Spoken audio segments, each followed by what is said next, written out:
It would seem we've entered grad season, and colleges all over are giving warm farewells to its graduating students. Today, SUNY Canton began their 116th commencement ceremony.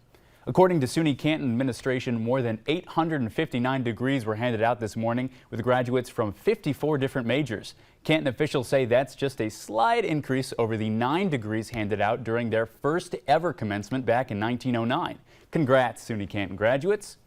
Also celebrating commencement this afternoon was Clarkson University, honoring the students graduating today. Plenty of guest speakers spoke to the accomplishments of the students and the potential they have in their future careers. Cameron Cunningham, a graduating student from Clarkson, left some encouraging remarks for their fellow classmates.